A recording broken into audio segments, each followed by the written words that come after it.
F1 race lasts about an hour and a half to 2 hours, but sometimes they are quite a bit shorter, and sometimes they end up going down as the shortest Formula 1 race ever. Now you may be asking, why are you doing a video about the Belgian Grand Prix ahead of the Australian Grand Prix? Well, it's because I'm not. I'm doing a video about the Australian Grand Prix ahead of the Australian Grand Prix. Because let me tell you, we can all agree that Spa 2021 was money things. But a race was not one of them, and so in my mind, it does not count. Australia 1991, however, does count. Heading to the race weekend, the driver's title was already decided, won by Ayrton Senna at the previous round in Japan, and it'd be the Brazilian on pole in Adelaide, 3.5 tenths ahead of his teammate Gerhard Berger, while the two Williams of Nigel Mansell and Riccardo Patrese logged through the second row, the constructors' title still up for grabs between those two teams with 11 points between them. Meanwhile, Nelson Piquet rounded off the top 5 for Benetton. And just a bit of trivia here, yes, Australia 1991 was also the race after which Alain Prost got booted from Ferrari. But anyway, the drivers had qualified in sunshine. But the sunshine ain't the conditions they'd be racing in, as when everybody rocked up to the grid on race day,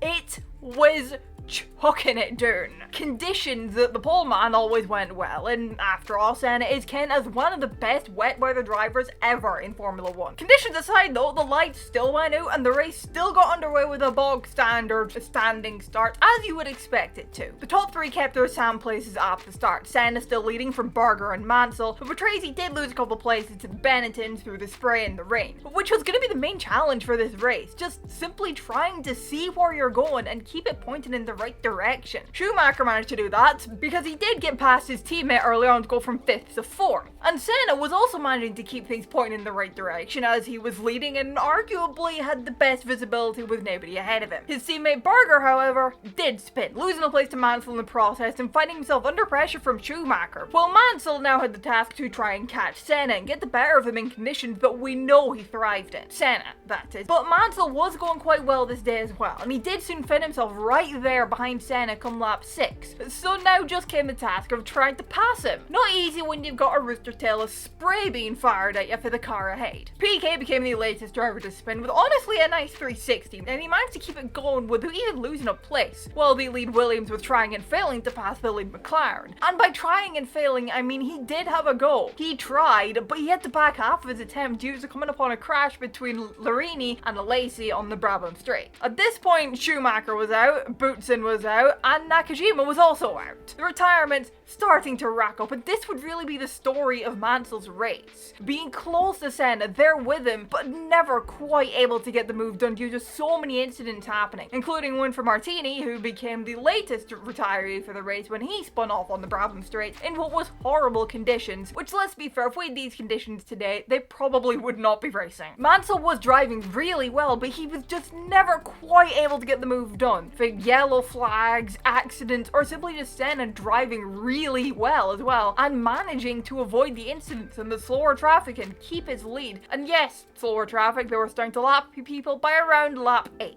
Yeah, lap 8 of what was originally meant to be an 81 lap race. Anyway, Mansell kept trying though, despite the lack of visibility and the lack of ability to make attempts to get through, he kept on pushing and trying to get the move in, while his teammate Patrese ended up having more issues with his race. Having lost quite a few places early on, he lost a couple places on the opening lap, he had problems with an apparent front wing of another car getting stuck to his under tray, which, you know, ain't exactly very helpful for your race. His problems were not as bad as Mansell's issues were about to be though, because Mansell spun his way out the race at the start of lap 16, meaning that the constructors was McLaren's. Was McLaren's even, with Berger promptly spinning and keeping going, but then spinning again, and this time out of the race as well at the end of that lap, as the conditions were getting worse, and it really was a case of, would this race even go to full distance? And the answer was no, it would not, because Senna promptly after this started waving out to the officials from the cockpit of his car to stop the race, and thankfully they listened to him, because the red flag got shown on lap 17 and the race put on hold. Now, at the end of lap 16, the top 3 sat as Senna from Piquet from Morbidelli, the top 3, with Mansell and Berger, who were in that top 3, both having crashed out. But a lifeline was going to be thrown the way of those two drivers drivers because the race did not get restarted, and they counted back to take the results from the end of lap 14 before either of them went off, which meant the 1991 Australian Grand Prix ended with Gerhard Berger claiming third, Nigel Mansell taking second, and Ayrton Senna winning after 14 laps and a total race time of 24 minutes and 34.899 seconds. The shortest F1 race